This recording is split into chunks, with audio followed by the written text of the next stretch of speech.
बिस्मिल्लाहिर्रहमानिर्रहीम। Financial statements का काम चल रहा था हमारा और हमने जो है पहली स्टेटमेंट जो है इनकम स्टेटमेंट कंप्लीट करी थी। एक सवाल आप लोगों ने इधर से करा था जो दिया था मैंने, तीनों दिए थे। जरा नेट प्रॉफिट जो है वो तो खैर आप आज बैलेंस शीट बनाओगे तो खुद ब खुद पता चल जाएगा, इसलिए कि 1.5 घंटे की क्लास है तो हमें बैलेंस शीट जरा कंप्लीट करनी है। आज की क्लास में दूसरा मुर्दा स्टार्ट करेंगे, होपफुली मेरे ख्याल से आइए 16 स्टार्ट करेंगे जितना मेरे अंडरस्टैंडिंग है। बोरिंग कॉस्ट चलो देख लेना। तो इसमें आपको एटलीस्ट ये तीन चीजों का डिफरेंशिएट पता होना चाहिए, that is what is assets, liabilities, balance sheet extract, profit and loss बात करें। अच्छा, जो ग्रॉस प्रॉफिट तक आपने काम करा था, सारे सुन जरा एक चीज लिख लो अपने पास। सेल से लेकर, उस्मान जल्दी से लिखो, सेल से लेकर ग्रॉस प्रॉफिट तक जो सारी चीजें थी ये कहलाता है ट्रेडिंग अकाउंट कहलाता है। और ग्रॉस प्रॉफिट के बाद एड अदर इनकम से लेकर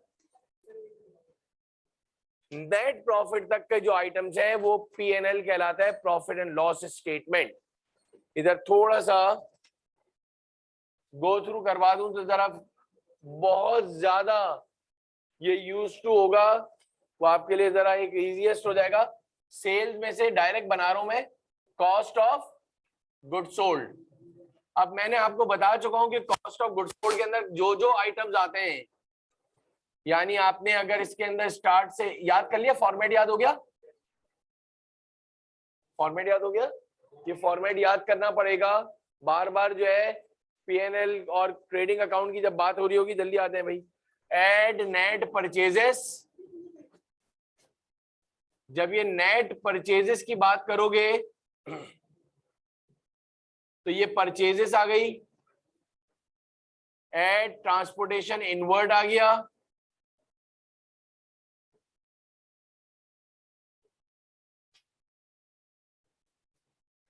लेस रिटर्न आउटवर्ड, और you can say that purchase return.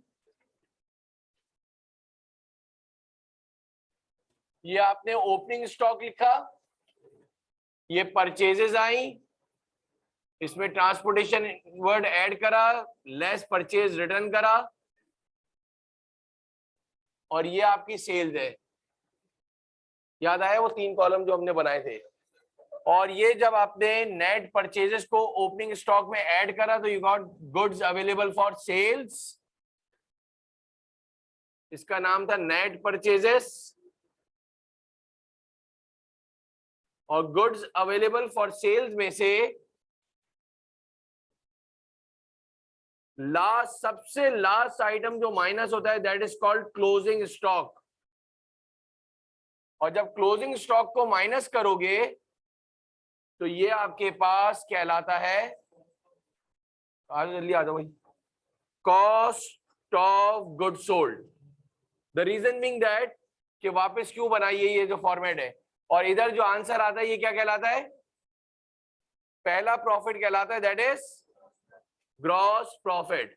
आपने जो अपने पास इनकम स्टेटमेंट बनाई है, उस इनकम स्टेटमेंट में कोई सा भी सवाल है,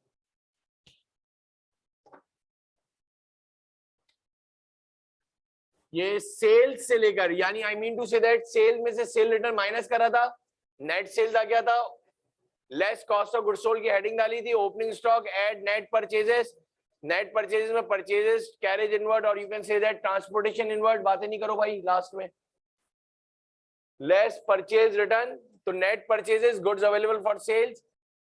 ये आपका पूरा इधर तक जो टाइटल है that is called trading account. ये आपका कहलाता है ट्रेडिंग अकाउंट। ग्रॉस प्रॉफिट तक के जितने आइटम्स हैं they are called trading account. जब ग्रॉस प्रॉफिट के बाद एड अदर इनकम करी थी आप लोगों ने, क्या करा था, उसी इनकम स्टेटमेंट के अंदर जाके ये फॉर्मेट में ये बढ़ा दो कि वो जो इनकम स्टेटमेंट है जो बनाई थी लास्ट सवाल के अंदर, उसमें ये इसको ट्रेडिंग अकाउंट लिख दो, इसलिए कि जब बार बार जब सर पढ़ा रहे होंगे तो वो ट्रेडिंग अकाउंट की बात कर रहे होंगे, तो ट्रेडिंग अकाउंट का मतलब है यहां तक, ग्रॉस प्रॉफिट तक। और जब ग्रॉस प्रॉफिट के बाद एड अदर इनकम लिखा हुआ है, फॉर्मेट याद होना चाहिए, जितनी तेजी से करोगे करें सवालात। ग्रॉस प्रॉफिट के अंदर ऐड अदर इनकम करी थी, याद आया, bad debt recovered, discount receive, less operating expenses जिसके अंदर तुम लोग नाम ले रहे थे, rent, salaries, bad debt expense, depreciation expense, transportation outward, ये सारों को आप करली ब्रैकेट बना के लिख लो, P&L अकाउंट यानी प्रॉफिट एंड लॉस अकाउंट कहलाता है। तो इस कंप्लीट इनकम स्टेटमेंट का नाम क्या होता है? Trading and profit and loss account. Gross profit तक का नाम ट्रेडिंग अकाउंट है। लिख लो अपने पास, रजिस्टर निकालो, लियान जल्दी करो, बैलेंस शीट नहीं बनेगी, असल में बैलेंस शीट कंप्लीट करवानी है।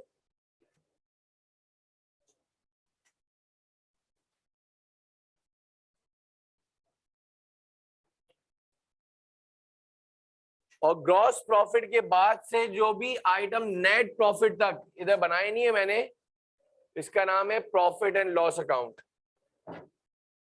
तो आपके जितने भी एक्सपेंसेस जो आ रहे होंगे, स्पेशली डेप्रिसिएशन एक्सपेंस हो गया, आपके इम्पेयरमेंट लॉस हो गया, जो ये सारी चीजें आएंगी वो सारे P&L के अंदर आएगा, प्रॉफिट एंड लॉस अकाउंट के अंदर। तो एटलीस्ट तुम्हें पता होना चाहिए कि ट्रेडिंग अकाउंट का क्या मतलब है और प्रॉफिट एंड लॉस क्या नाम है। इन दोनों को कंबाइन कर दोगे तो नाम बन जाएगा trading and profit and loss account, जिसको सो कॉल्ड जो है इनकम स्टेटमेंट भी कहते हो। पहला सवाल जरा निकालो जो हमने कल करा था लास्ट क्लास में। सबसे पहला सवाल मेरे ख्याल से बी वेब वाला कंपनी का था, बी वेब कंपनी वाला सवाल निकालें जिसका नेट प्रॉफिट कितना आया था, जरा बताना। ये जो साइड में लिख रहा हूं मैं नेट प्रॉफिट, जो हमने इधर सवाल करा था 2825 ना,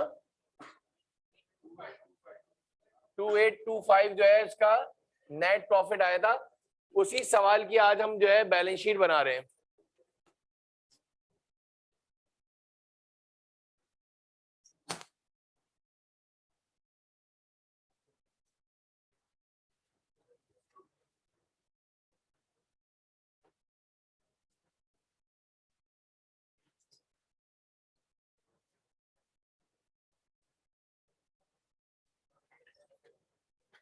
जो एक पेज आप लोगों ने स्किप करा था उधर से बनाने स्टार्ट करो।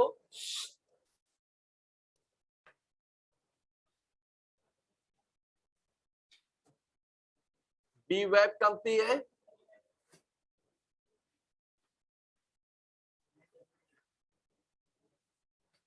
Statement of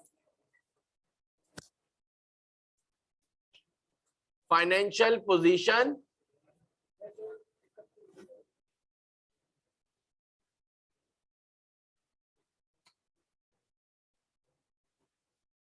as on December 31st 2008। देख लो कंपनी अकाउंट्स की जो है, अभी तो ये सोल ट्रेडर की हम लोग बैलेंस शीट बना रहे हैं, आगे आपको कंपनी अकाउंट्स की जो बैलेंस शीट बनेगी यही सारे जो है सारे फॉर्मेटिंग यही रहेगी। इसमें भी फर्क यह है कि इसको डायरेक्ट हम बना रहे हैं, इसके फॉर्मेट में भी आपके पास ये दो कॉलम होते हैं और तीसरा ये बड़ा वाला कॉलम हो गया। सबसे पहले हेडिंग आती है आपके पास एसेट्स की हेडिंग आती है,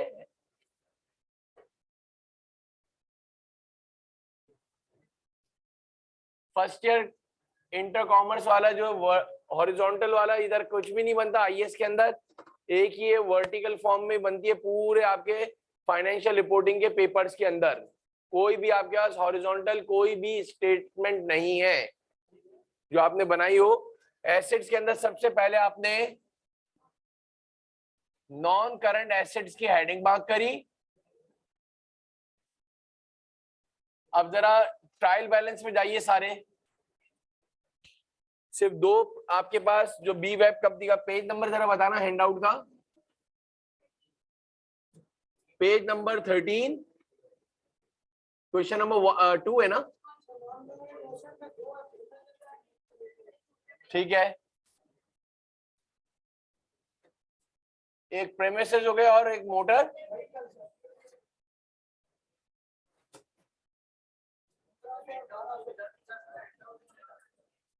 बेटा वो नेक्स्ट अभी बंद है, यही बोला है अभी इसके सामने 1500। और अभी एक काम ये कर लो, उसको भेजा है, जिसके पास नहीं है जरा से एक तस्वीर जो है, जिनके पास हैंड आउट है जरा मोबाइल से एक तस्वीर ले लो, इसके बाद जो है जब तक आते हैं तो आपको देते हैं।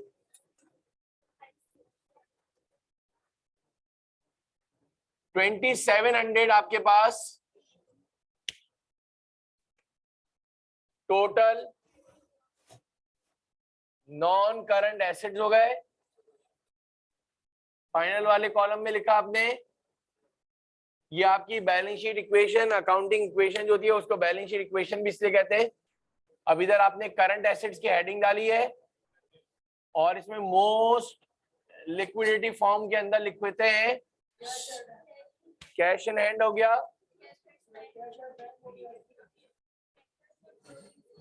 Very good, cash in hand, cash at bank, debtors लिखो, अकाउंट रिसीवेबल लिखो, आपकी मर्जी है। और इधर क्लोजिंग स्टॉक ना भूलना, याद रख लो जो आपके पास सवाल के अंदर सबसे लास्ट में ट्रायल बैलेंस के लास्ट में एडजस्टमेंट में हमेशा क्लोजिंग स्टॉक दिया होगा। सवाल में अगर जिसके पास हो तो जरा ये देख लेना, क्लोजिंग स्टॉक ट्रायल बैलेंस के सबसे लास्ट में लिखा हुआ है। जी बोले। जो कि लंबे अरसे तक जो है यूज हो, इमूवेबल आइटम हो, बड़े अमाउंट्स की हो। एक लिस्ट लिखवाइए जरा देख लेना। प्रेमिसेस है, मोटर व्हीकल है, लैंड एंड बिल्डिंग है, फिक्स एंड फर्नीचर है, प्लांट एंड इक्विपमेंट है, मोटर व्हीकल, डिलीवरी वैन, यही सारे यूज टू होंगे IAS 16 के अंदर जब तुम वो डेप्रिसिएशन निकाल रहे होगे तो।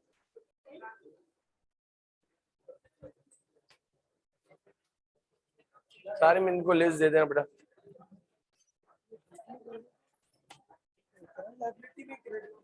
सर मैं वो एक साल के हिसाब से लेके चल सही, एक साल के हिसाब से कोई इशू नहीं। अमाउंट जरा बताओ यमुना।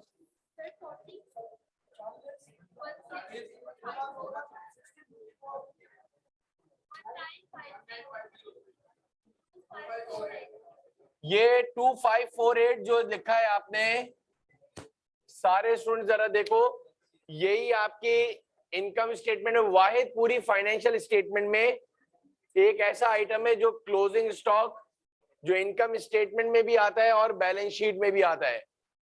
जो इनकम स्टेटमेंट में भी आता है, कंपनी अकाउंट्स का जब फाइनल अकाउंट्स बना रहे होगे तो उस वक्त भी याद रखना।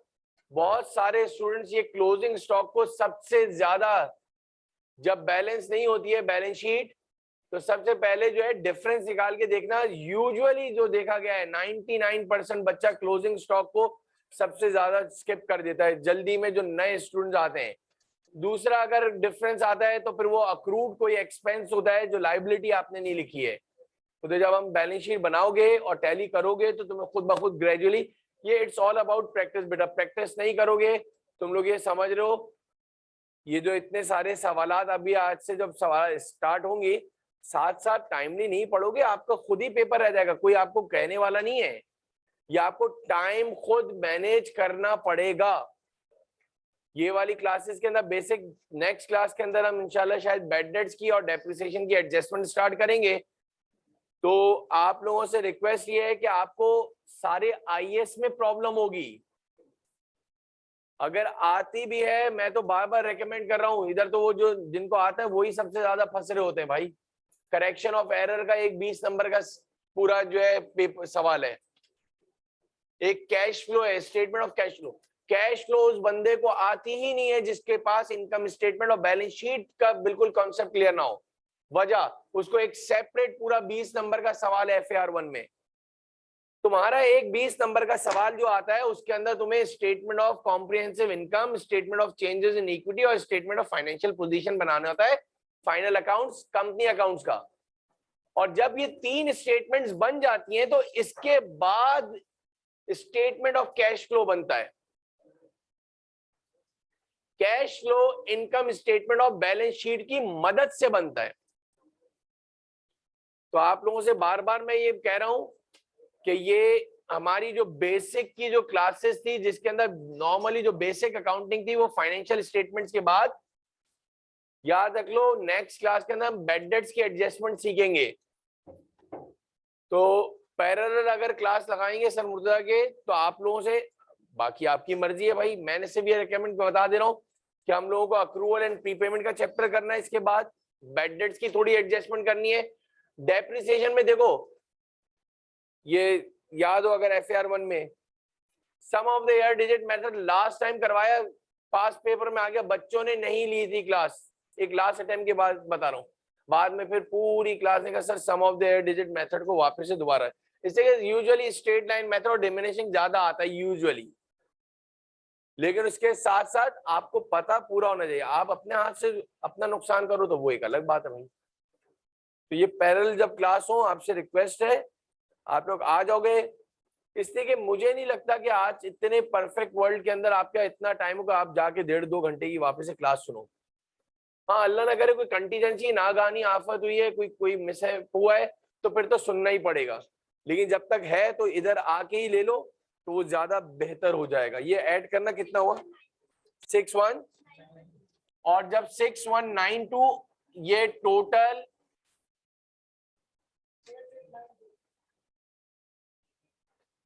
करंट एसेट्स हो गए, और इसमें टोटल नॉन करंट एसेट्स को जमा करा, पहली मतलब इधर डबल लाइन आती है, देखो इधर ये आपकी डेबिट साइड इन सेंस, यानी ये पहली साइड कंप्लीट होगी और इसका नाम है total assets.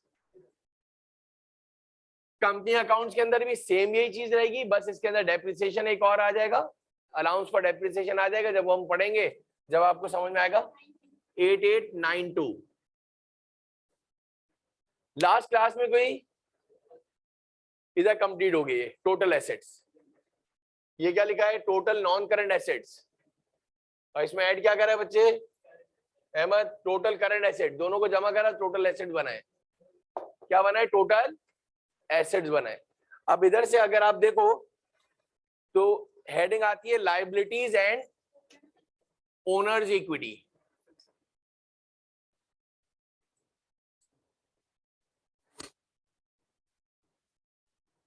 liabilities and owners equity।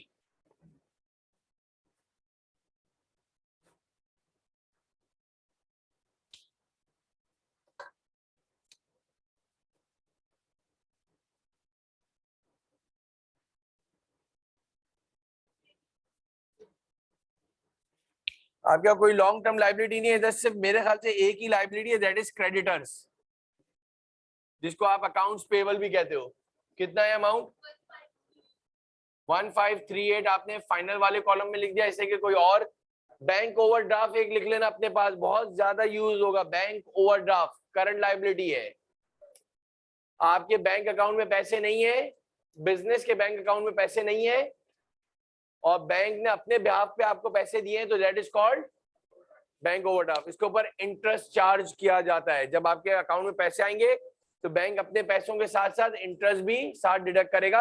It is decided by the SBP state bank of Pakistan according to overdraft 0.25% per day पर मार्कअप होता है, आजकल का रेट 0.25 पर डे पर कंपाउंडेड होता है, यानी नेक्स्ट जो उससे ज्यादा बढ़ के होता है। क्रेडिटर्स ये हो गया, इसके बाद आपके पास ओनर्स इक्विटी की इधर हेडिंग डालोगे, इसको जरा देख लो, बस इधर ये फर्क आएगा।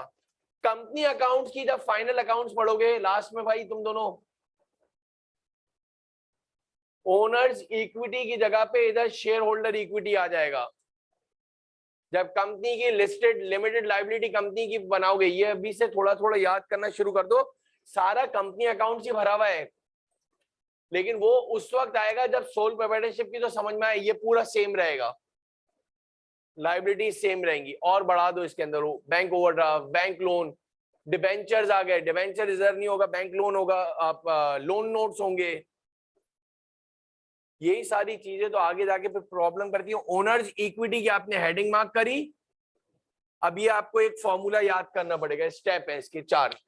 इसमें आपके पास आता है कैपिटल एट स्टार्ट, जो कि ट्रायल बैलेंस में दिया हुआ है, याद रख लेना वो हमेशा कैपिटल एट स्टार्ट होता है, उसमें आप ऐड करते हो नेट प्रॉफिट। ये देखो नेट प्रॉफिट जो आपने इनकम स्टेटमेंट से फाइंड आउट करा है, जो आपने इनकम स्टेटमेंट से नेट प्रॉफिट फाइंड आउट करा है वो इधर ट्रांसफर करते हो, और इधर आपके पास सोल प्रोप्राइटरशिप है, कंपनी अकाउंट्स में ड्राइंग का कोई कॉन्सेप्ट नहीं होता, तो ये ड्राइंग्स माइनस होते हैं, तो आपके पास आ जाता है कैपिटल एट एंड हो जाता है, ये कैपिटल एट एंड हो गया।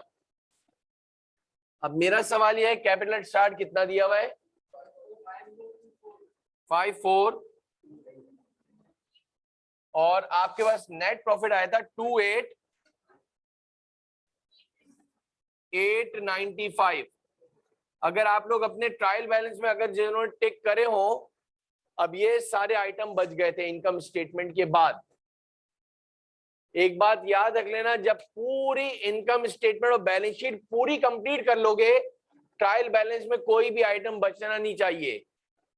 तुम्हारे FAR 1 के पेपर में जब वो फाइनल अकाउंट बनाने के लिए आए, सेल्स लिख दो तो उसको टिक करते जाना साथ साथ, ताकि तुम्हें ये एक यूज टू हो जाए कि कोई भी हमारा टाइटल बचा नहीं है। 2 टाइटल से आप इनकम स्टेटमेंट बना दोगे, रेवेन्यूज और एक्सपेंसेस से, बाकी 3 टाइटल से आपके पास बैलेंस शीट बनती है।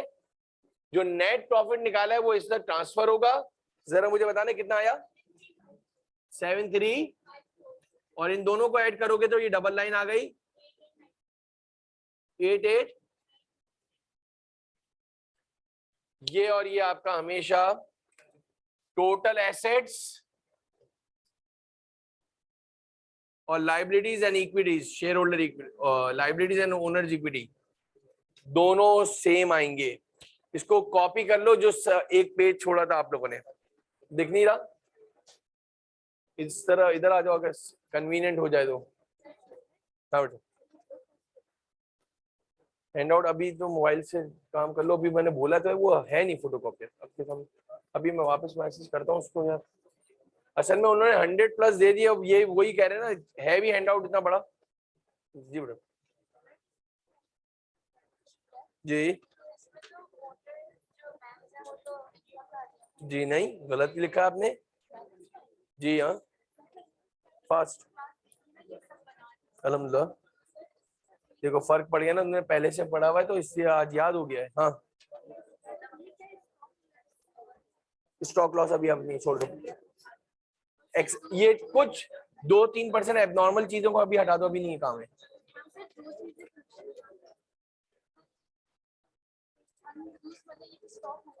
अनयूज सप्लाईज, इसके आगे लिखो स्टेशनरी को बोलते हैं। ये स्टेशनरी जो होता है ना, स्टेशनरी को ऑफिस सप्लाईज कहते हैं। ऑफिस सप्लाईज की नेचर करंट एसेट होती है। कैपिटल, सारा सिर्फ capital. Resources supplied by the owner is called capital, उसको ओनर्स इक्विटी कहते हैं।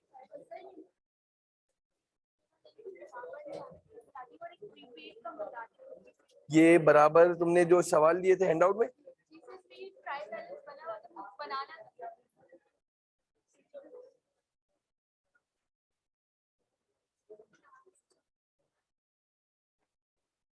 बैंक ऑन क्रेडिट इधर आएगा, यानी ओवरड्राफ्ट। हमने ज्यादा पैसे लिए, लाइबिलिटी हमारी, हमें बैंक को उल्टे पैसे देने। ये डाल के चेक करो अब, अनएंड फी, बिल्डिंग कमीशन फी, सही है। अब चेक करो एडवांस पेमेंट। तुम्हारे मोबाइल में जो हम लोग लोड जो आप क्रेडिट डलवाते हो, दैट इज कॉल्ड प्रीपेड। जैसे जैसे यूज करते जाओगे, कंज्यूम करते जाओगे, एक्सपेंस होता रहेगा, और जब तक यूज नहीं करा वो प्रीपेड कहलाएगा, यानी एसेट कहलाएगा। एक और एग्जांपल, आपने 18 महीनों का रेंट दे दिया पहले से एडवांस, 1 जनवरी को आपने 18 मंथ्स का एडवांस दे दिया अपने ऑफिस का। आपने ऑफिस रेंट पे लिया था, 10,000 रुपए पर मंथ था, 1,80,000 रुपए आपने एक साथ दे दिए। जनवरी आपने ऑफिस यूज कर लिया, तो मेरा सवाल ये, अब आपका प्रीपेड 1,70,000 रह जाएगा। एक महीना आपने उसके ऑफिस को यूज कर लिया है, 2 महीने, 3, 4, 5, 1 साल पूरा यूज कर लिया। जनवरी 1 को हमने 1,80,000 रुपए दिए थे। आप ये नहीं बोल सकते हो कि मेरा एडवांस अब 1,80,000 का रह गया, उसमें से 12 महीने आपने कंज्यूम कर लिए, 12 मंथ्स आपने यूज कर लिया है। किसको? ऑफिस को। आपका प्रीपेड कितना रह गया है, मेरा एक सवाल है। 18 महीनों का दिया था, 6 मंथ्स का, वो 6 मंथ्स का प्रीपेड है, वो जो है आपका करंट एसेट है।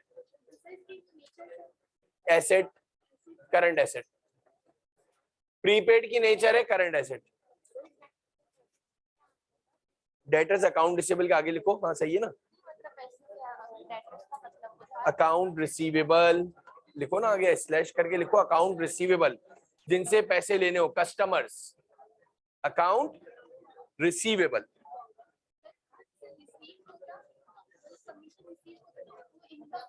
बिल्कुल, अक्रूड है, लाइबिलिटी है, बिल्कुल सही, पे करना हो, accounts payable. Debtors current asset में आएगा, जिनसे पैसे लेने हो, जिनसे पैसे रिसीव करने हो, तुम्हारे पैसे, फॉर एग्जाम्पल तुम्हें मार्केट से 1 करोड़ रुपए लेने हैं, सबसे अलग अलग अलग अलग, तो ये दे आर योर डेटर्स। अच्छा क्यों लेने, ये तो पहले बताओ। हमने गुड्स सोल्ड आउट करे उधार, हमने उनको गुड्स उधार पे फॉर द टाइम बीइंग, सबसे टर्म्स एंड कंडीशन सेट कर दिए, कोई 15 दिन बाद देगा, कोई महीने बाद देगा, कोई 45 दिन बाद देगा, कोई 60 दिन बाद देगा। वो तमाम लोगों जिनसे पैसे लेने हो वो क्या कहलाते हैं, डेटर्स, अकाउंट रिसीवेबल, कस्टमर्स।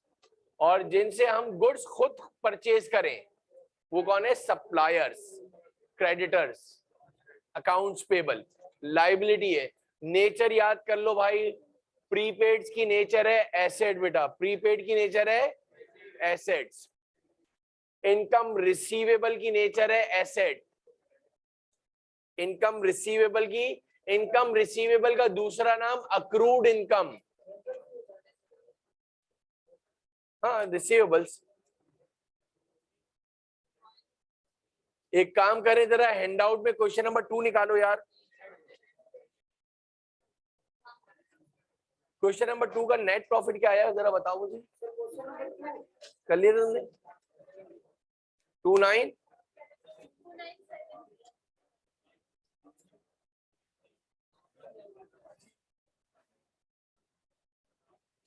29 कितने स्टूडेंट्स का यही आ रहा है, किसी ने करा हो तो?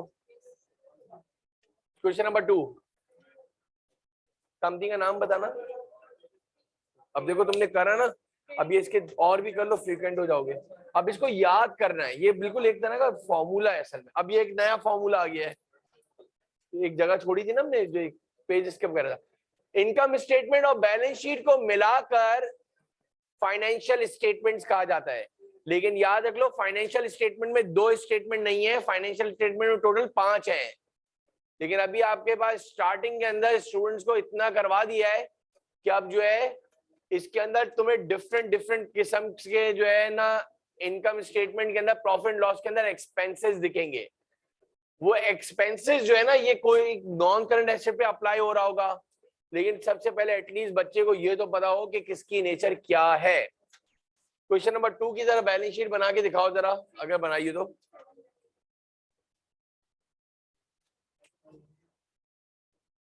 सिक्स सेवन 9 कंपनी का नाम क्या था? सी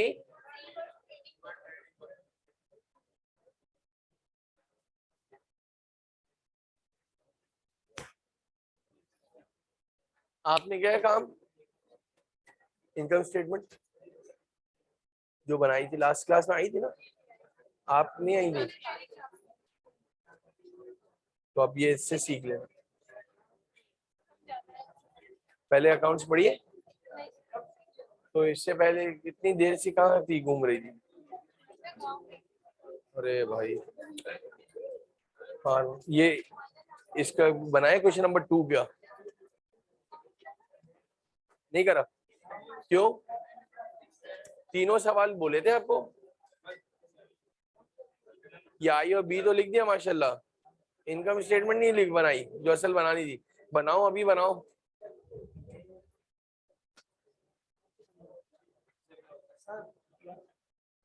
fixtures and fitting non current asset है बेटा। क्या होता है सर?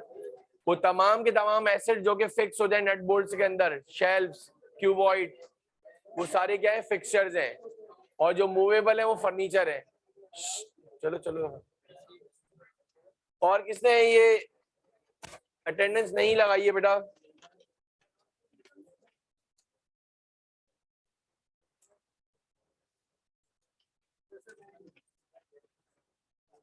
इसमें लगा दो और इसकी भी लिख दो पीछे। तुम्हारा भी नहीं है, इसका भी लिख देना यार, सबका खुद ही पूछ के लिख दे। बना ली? क्वेश्चन नंबर 4 से भी बना लिया। क्वेश्चन नंबर 4 की पहले अब ये है ना एटलीस्ट कि आज सुन नहीं बैठोगे। अभी देखना आदि कौन जब होगी ना क्लास, फिर मैं तुझसे पूछूंगा। हाँ बेटा, समझते नहीं है? हाँ, एकदम नॉन करंट एसेट में एक चेकलिस्ट बना ले। अनअर्न्ड इनकम, एडवांस इनकम पढ़ा भाई?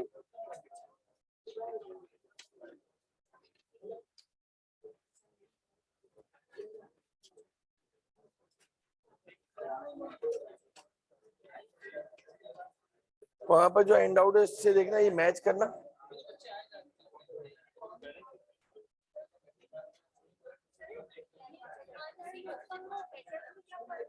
इसमें अनअर्न्ड इनकम जो आपको इनकम मिली है एडवांस में। चेंजेस क्या कराऊंगा इसमें आपने? ये पुराना वाला होगा फिर। सर मैंने 4 नहीं, मैंने ये 2 3 है ना, ये और ये तीनों किए हैं पूरे किए हैं। सही, बस काफी है ना फिर। तो सर ये कौन सा, ये वाला था या ये वाला? हाँ ये इसमें तो कुछ किया ही नहीं है सर, बच्चा ही है। हाँ, ये पहला फर्स्ट ईयर था ना, इसलिए सर मैंने इसको देखा, परेशान हो गया। अरे मैं खुद को गालियां दे सब रहा ये देखो, ये लिखा है ना फर्स्ट ईयर ऑफ ट्रेडिंग। 2000 तो मैं खुद को गालियां दे रहा था। ये क्या है, मैं देख रहा हूँ, मैंने इतनी बीच में जगह छोड़ी है, कह रहे कि नोट आउट देखा था फिर मैंने कहा ये हाँ क्या बिल्कुल है? बिल्कुल सही कह रहे हैं। इंटरेस्ट ड्यू बट नॉट, इसके आगे लिखो इंटरेस्ट रिसीवेबल, लिखो current asset, non current asset, motor vehicle, motor van. एक काम कर लो बच्चे, बड़ा अच्छा हो जाएगा। इससे क्या आगे मुझे पता है ना, वो जो क्लास में आओगे कि लास्ट में कहीं पर भी जाके एक 4 कॉलम बनाओ, एसेट्स के नाम लिखो, साथ साथ अपडेट करती रहो। सर बोल रहे हो इधर नॉन करंट एसेट लिखो, इधर करंट एसेट लिखो। ये बहुत बड़ी लिस्ट है। 3-4 दिन हार्डली बार बार देखोगे, याद हो जाएगा। मेरी बात नहीं, तुम भी हो ना। हर टर्मिनोलॉजी लिख दो, जिसके 2 नाम हो उसको स्लैश करके लिखो। ये जो अभी चौड़े में है ना, ये इनको टर्मिनोलॉजी नहीं आ रही होती है, तुम देखना।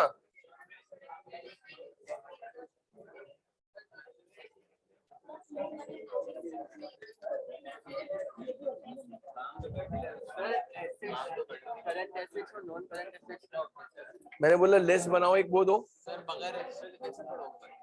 रजिस्टर भी नहीं है? नहीं सर, उनके पास से बात ही होती है।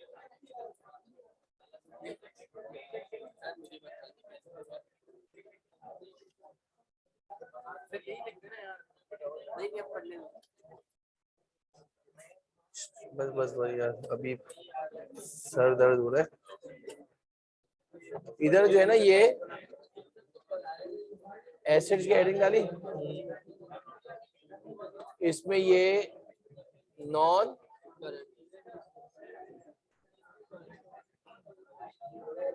अब इधर जो है ना सारे नॉन करंट एसिड लिखते जाना। बता रहा हूँ। ये क्या है, करंट। ये 4 चीजों को तू जिंदगी में कर लेना तो तेरा आसान हो जाएगी जिंदगी। ये लाइबिलिटीज में 2 है, लॉन्ग टर्म लाइबिलिटी होती है और एक शॉर्ट टर्म लाइबिलिटी होती है। इधर मैंने लाइबिलिटीज की हेडिंग डाली,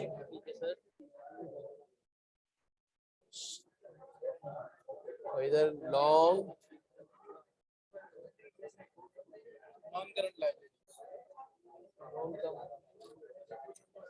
ये बैंक लोन हो गया 10 साल का 20 साल का जो लेते हैं बैंक लोन, मोर्गेज हो गया, ये सारे पैसे देने लेकिन 1 साल के बाद देने, कम से कम 1 साल, 20 साल में 50 साल। जो हाउस बिल्डिंग का फाइनेंस होता है, हाउस बिल्डिंग फाइनेंस क्या होता है, तुम्हारा नाम क्या है?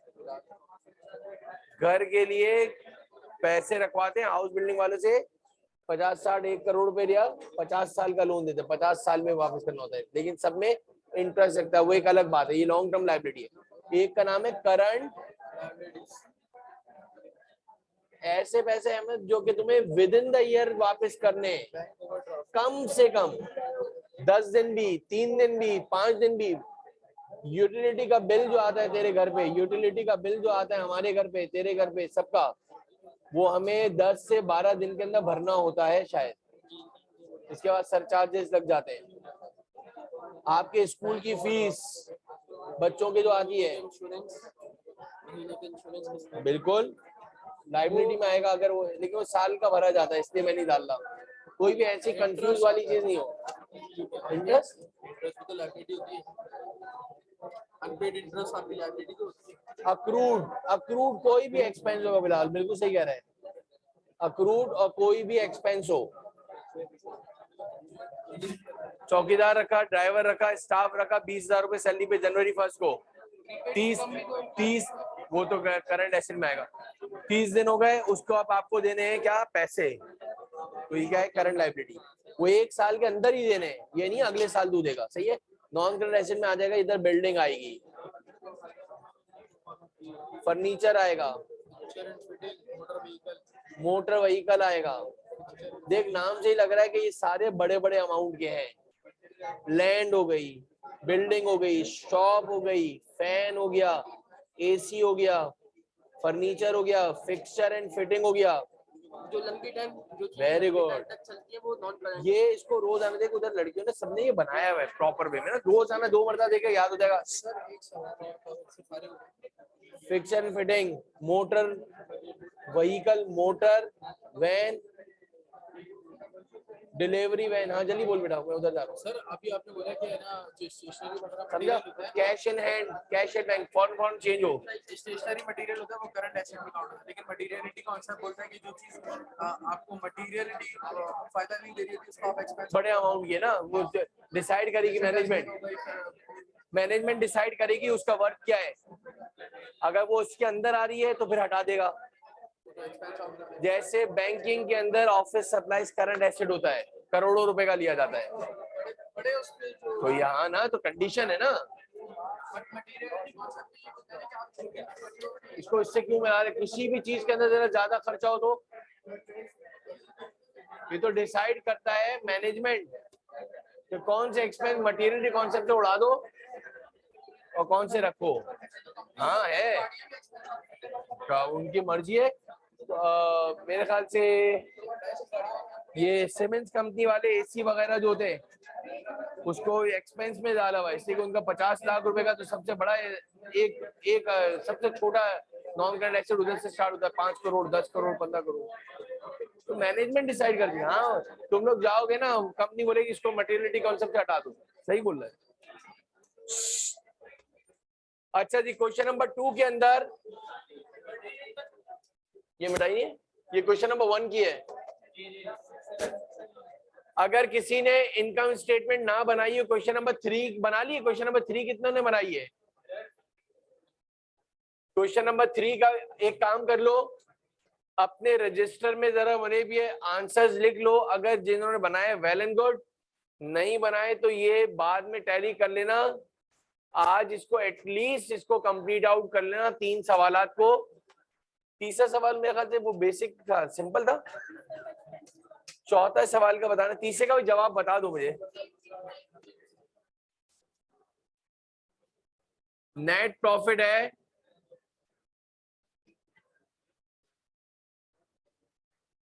और बैलेंस शीट कितने से टैली हो रही है?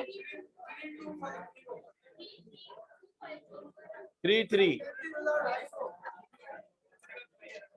क्वेश्चन नंबर 4 में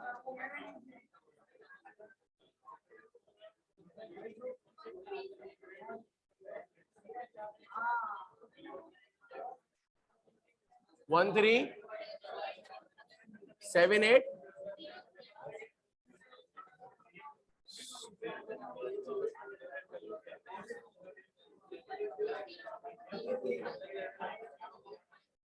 25 222025। अब ये लिख लो। अब ये जो है वो हैंडआउट्स के अंदर लाजमी जो है जो फाइनेंशियल स्टेटमेंट्स हो उसके ये 4 सवालात डाले थे। एक हमने लास्ट टाइम करा था, आज उसकी बैलेंस शीट कंप्लीट करी है। ये बनाकर लेकर आना ताकि तुम्हें समझ में आए। वजह यह है कि आप जितने भी आगे टॉपिक्स पढ़ोगे 2 ही चीजें सबसे ज्यादा तुम्हें बार बार आएंगी यूज टू। इनकम स्टेटमेंट में क्या जाएगा, बैलेंस शीट एक्सट्रैक्ट क्या बनेगा। दोनों के अंदर बैलेंस शीट एक्सट्रैक्ट में, बैलेंस शीट एक्सट्रैक्ट के अंदर नॉन करंट एसेट किस तरह लिखेंगे, लाइबिलिटीज में क्या जाएगा, टैक्सेस जो पढ़ते हो उसमें डेफर्ड टैक्स के अंदर आएगा। हर चीज में लाइबिलिटीज और एसेट का, नॉन करंट एसेट का तो कॉन्सेप्ट तुम्हें क्लियर होना चाहिए, ताकि हर रिक्वायरमेंट में यही है। पूरी बनाने के लिए तो ये फाइनल अकाउंट्स में तो कंपनी अकाउंट्स की आएगी। जितनी जल्दी कर लोगे बेहतर हो जाएगा भाई। ये बना लिए? हाँ बेटा, तुमने अच्छा हो गया अल्हम्दुलिल्लाह। तुमने मेहनत कर ली, मेहनत कर ली तो देखो हो गया। तुमने भी समझ में आ गया। कितनी देर पढ़ा था?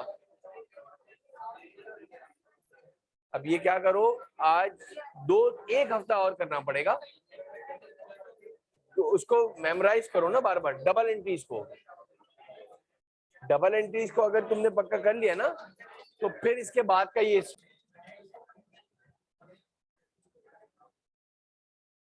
नॉन करंट एसेट में कौन कौन से हैं?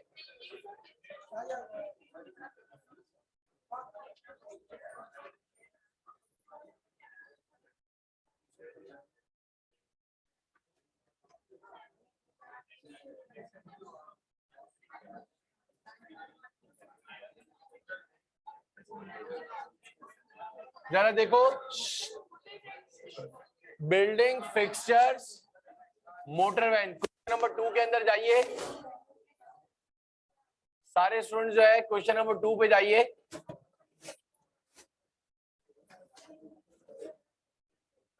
बिल्डिंग बताओ कितने की है? फिक्सचर्स मोटर वैन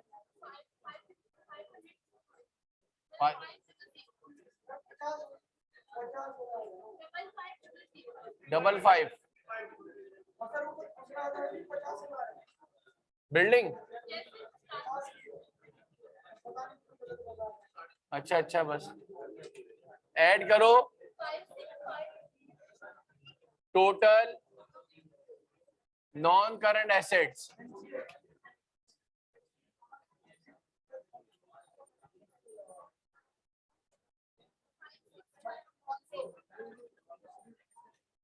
$56,500 आ गया। कैश इन हैंड बताओ। कैश इन हैंड नहीं है, कैश एट बैंक बताओ। 3847। डेटर्स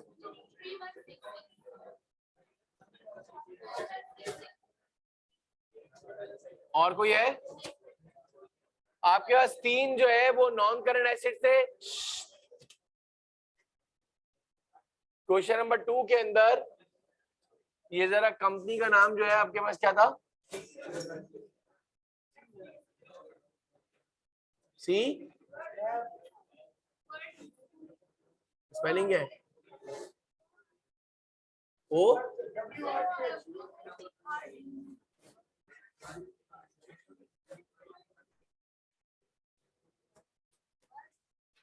लिख लो। ये कितना आया भाई?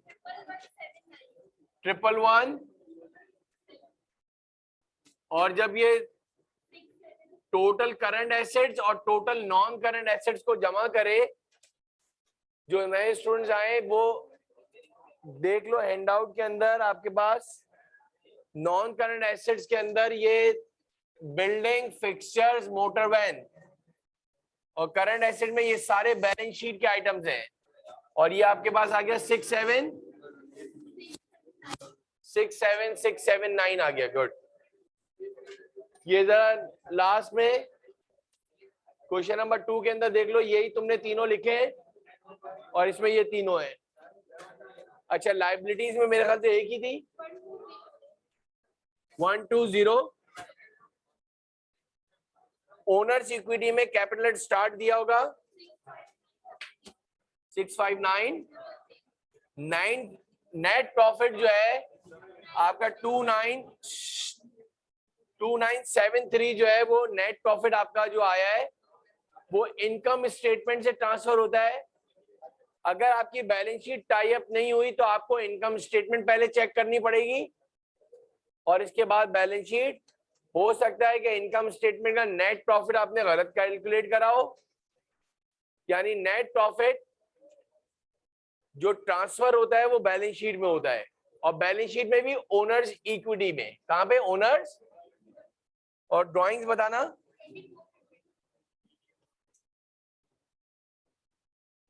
कितना आया? 66।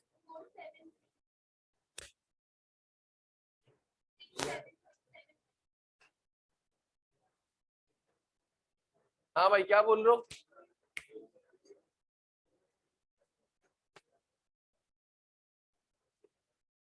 अच्छा, एक और चीज ये कर लो कि ये आपके हैंडआउट में, जिनके पास हैंडआउट है, एक देख लेना जरा।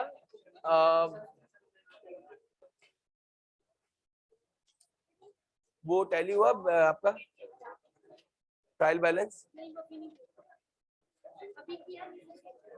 नहीं, उसको जरा चेक तो कर लेती।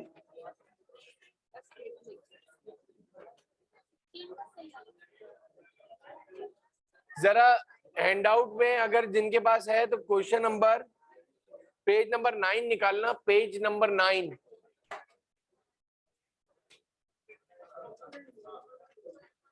पेज नंबर 9 में, पेज नंबर 9 निकालो जरा। उसमें क्वेश्चन नंबर 16 निकालो।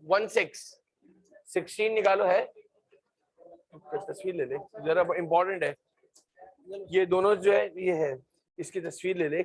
ये इसका एक ट्रायल बैलेंस तो बिलाल बना के दिखाओ, देखो कितने से टैली हो रहा है। एसेट्स और एक्सपेंसेस जो तुम्हारे जो दिमाग में आ रहे हैं, और लाइबिलिटीज, कैपिटल और रेवेन्यूज। दूसरे पेज की भी ले ले बेटा, 2-3 सवाल थे, तीनों को 16, 17 और 18। इसका ट्रायल बैलेंस कितने से टैली हो रहा है ये बताओ जरा, डिफरेंशिएट कर दो मुझे। नेट इनकम स्टेटमेंट बनाई थी, उसमें 2973 आया था नेट प्रॉफिट। ऑनलाइन वालों को क्लियर है? इधर आ गए होंगे ना। इसको डेबिट और क्रेडिट को डिफरेंशिएट करके तस्वीर ले लो, एक देना इसको, इसकी तस्वीर खींचे इस पेज के और इसके बाद वाले की। ये बना लो इतना, एटलीस्ट ये कर लो। हाँ, ये क्वेश्चन नंबर 16 बनाओ, मैं इधर करवा रहा हूँ। ये बनाओ जरा, ट्रायल बैलेंस कितने से टैली हो रहा है? 16, 17 क्या? 16, 17 का क्या हुआ भाई?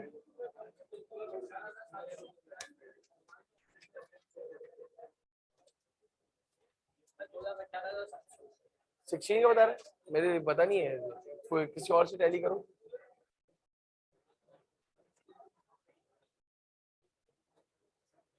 क्वेश्चन नंबर 16 के अंदर अलग अलग करके बताओ कितने से टैली हो रहा है, ट्रायल बैलेंस बना के दिखाओ। तो सर वो आएंगे ना अपना एसेट और एक्सपेंस, डेबिट में आएंगे, लायबिलिटी, कैपिटल और रेवेन्यू। इक्वेशन पे सॉल्व होगा ना, सीधा सीधा बना दे, डेबिट क्रेडिट अलग कर दे।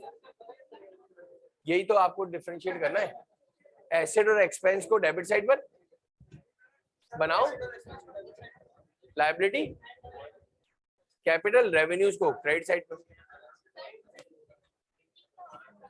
हो गया? ये कॉपी कर लिया है सबने? देखो क्वेश्चन नंबर 16 में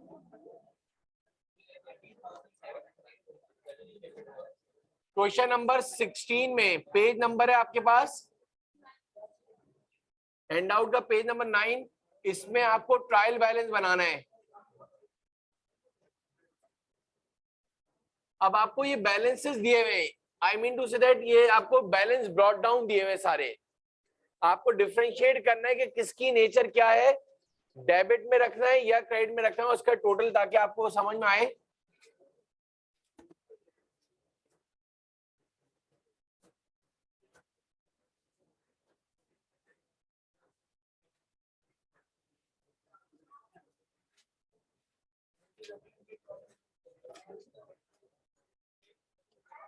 आप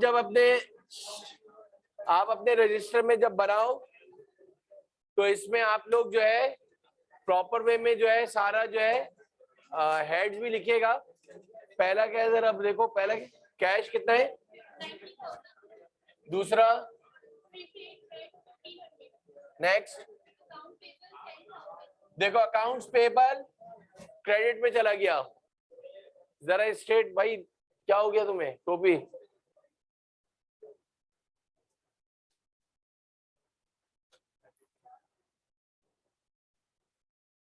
बनाओ जल्दी, बैठे हुए क्यों हो भाई? जरूरी है कि मतलब दूसरी तरह बात की जाए यार, इतने बड़े हो गए, इसके अंदर इतना एटलीस्ट करो कि खुद का तो नुकसान ना हो। हम आपको आता है, वेल एंड गुड, बहुत अच्छी बात है, इधर बहुत सारों को आता है भाई, वो भी कर रहे हैं काम। होशियारी में तो हमेशा इंसान मरता ही है बेटा, डेढ़ होशियार नहीं बनो। अकाउंट्स पेबल के बाद तीसरे का चौथा अनयूज्ड सप्लाईज इधर है कितने, ताकि याद रहे ये एसेट है। स्टेशनरी बेटा, स्टेशनरी 1100,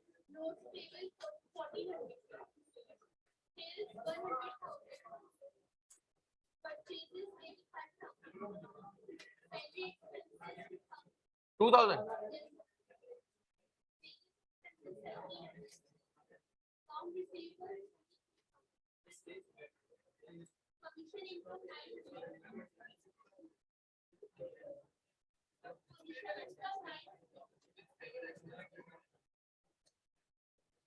पेबल है भाई बिलाल, क्या कैसा पड़ा हुआ है, पेबल, बिल पेबल भी बोल रहा, फिर बोल रहा एक्सपेंस है, नाम लिखा भी है बिल पेबल, इसके बाद भी बोल रहा एक्सपेंस। पेबल लिखा हुआ इतना बड़ा, खत्म हो गई, लाइबिलिटीज है। What is the difference between account payable and bill payable, ये बताओ।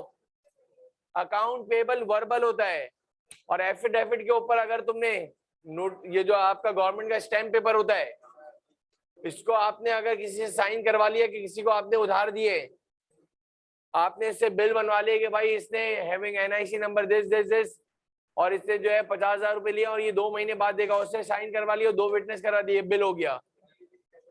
वर्बल हुआ तो अकाउंट्स पेबल। उस्मान तुम भी सीरियस नहीं पढ़ रहे हो, मैं 3 दिन से देख रहा हूँ, तेजी से करना है, बेकार हो जाएगा बेटा। पहले सही कर रहे थे। 23,000 के बाद क्या है, 900, आगे 105, फिर 135। ये देखो, इसको बिल्कुल जिस सीक्वेंस से क्वेश्चन नंबर 16 लिखा था, अब आप स्ट्रेट लिखते हुए जाओ, आपको खुद समझ में आ जाएगा सबके टाइटल के क्या फर्क है। ये जो आपके पास 90,000 जैसे फॉर एग्जांपल कैश था, आप अपने रजिस्टर में स्पेशली जो वेरी फर्स्ट टाइम अकाउंट्स पढ़ रहे हैं, वो इसके टाइटल लिखो, ये बहुत यूज टू हो जाएगा। सारे एसेट्स, सारे एक्सपेंसेस, सारे assets, either non current assets या करंट एसेट्स, सब डेबिट में आएंगे, और सारे एक्सपेंसेस, सारी लाइबिलिटीज, कैपिटल, रेवेन्यूज, ये सब क्रेडिट में आएंगे। ये अगर सवाल कर लिया, क्वेश्चन नंबर 16 की बात कर रहा हूं, सही है। 17 वाला करके दिखाओ, अब 17 वाला खुद करो। सप्लाईज थी ना, अनयूज्ड, अनयूज्ड सर, तो सर इसका ये नेचर तो हमारे पास करंट एसेट कितना अमाउंट है जी बेटा, जो अभी तक यूज नहीं हुई है, पड़ी हुई है, एसेट है। जो बैंक्स वगैरह में क्या होता है, बहुत सारी स्टेशनरी एक साथ खरीद लेते हैं, ऑफिस सप्लाईज को, फिर वो सारे ब्रांचेस में जाती है, वो करंट एसेट होता है बच्चे।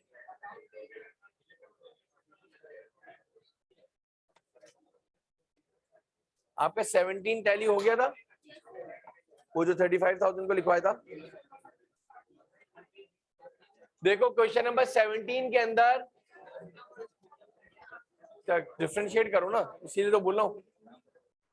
फिलहाल इसके अंदर एक चीज दिखिए, बैंक ऑन क्रेडिट लिखा हुआ होगा, जरा देखना। अब ये क्या है सारा, ये इतने कर लो, कोई बहुत ज्यादा सवालात नहीं कर रहे। नहीं नहीं, किसी का कहीं का भी हो। हाँ बेटा बोलो। लिखो करंट एसेट में, करंट एसेट में।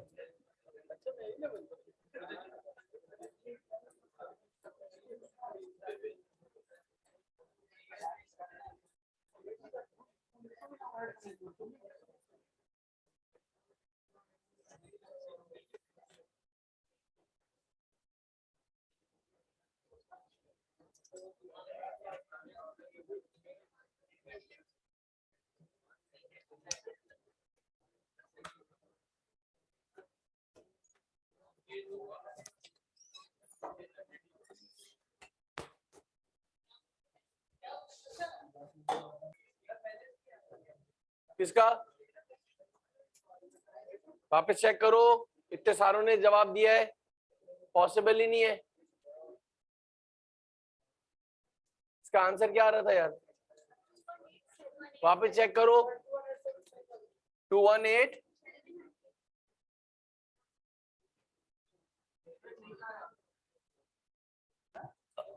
नहीं आ रहा। कौन है भाई, ये कौन है? कौन क्या पढ़ोगे यार? कैलकुलेटर, किसी को कैलकुलेटर चलाना नहीं आ रहा, किसी को सबके फर्मे ही टेढ़े। हाँ वापस देखो, वापस देखो, वापस देखो। फालतू बात नहीं यार। 90,000, 1,500, 2,000, 85, 2,000, 1,700। बैठ जाओ, 10 मिनट बाद ही चले जाना, फिर 10 मिनट बाद। 23,000, 13,500। हाँ तो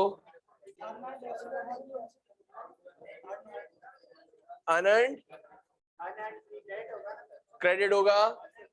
लाइबिलिटी आगे लिखो, लाइबिलिटी। अनअर्न्ड इनकम लिखो, लाइबिलिटी। हाँ बच्चे बोलो। लाइबिलिटी क्रेडिट साइड नहीं, सीधा ऐसे दिए यूज टू के लिए। 17 यमुना कितने से टैली हुआ था? 17 205। वेरी गुड यार। ये ट्रायल बैलेंस इससे टैली हो रहा है। एटलीस्ट इतना पता हो नहीं कि हमें यूज टू इतने ग्लैमर में ना रहे कि हमें अनएंड और ये इतनी छोटी चीजें ना समझ में। 205। इसके बाद देखो एक और 18, उधर ही डायरेक्टली कर लो 18 भी यार।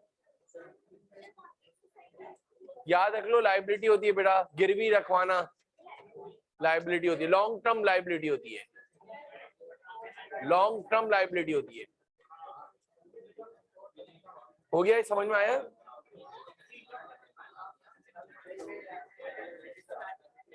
ये करा तुमने?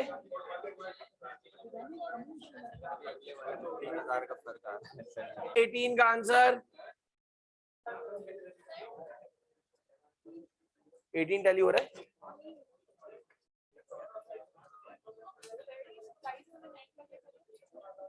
Asset, bank balance, wages, expense, VAT expense, unearned income, interest due but not receive. सही है। इन्वेस्टमेंट इन अदर कंपनीज, ये डेबिट में आता है, एसेट है। ये 40,000 इधर है, दूसरे कंपनीज में हमने इन्वेस्ट करे हैं। Salary paid in advance, very good. Prepaid, इसका दूसरा नाम क्या है? आदि इंग्लिश की वजह से मसला है बच्चे। फीस एक्सपेंस, हाँ 1 minute. Account receivable, bank overdraft, बिल्कुल सही है। अब चलाओ, बिल्कुल सही है। लिखो liability, long term liability, bank से अपने घर के कागजात दिए और बैंक से क्या ले लिया, लोन ले लिया, लाइबिलिटी है, क्रेडिट में जाएगा। डेबिट और क्रेडिट लिख दो, हर एक के आगे डीआर और सीआर लिख दो, जाना है अभी आज। इसके बाद बैड डेट्स है, इसके बाद डेप्रिसिएशन के मेथड्स हैं, फिर हाँ उसमें आ जाना। पहले मैं सोच रहा हूँ सर से पूछूंगा, शायद डेप्रिसिएशन पहले करवा दूं, मतलब डेप्रिसिएशन के एडजस्टमेंट्स को। यार अभी वो डेप्रिसिएशन की ज्यादा जरूरत है ना, अभी जो करोगी ना, मेरे ख्याल से ये कर लिया, 17 18 भी कर लेना बच्चे। नहीं बस, हाँ बेटा जाओ जाओ जाओ।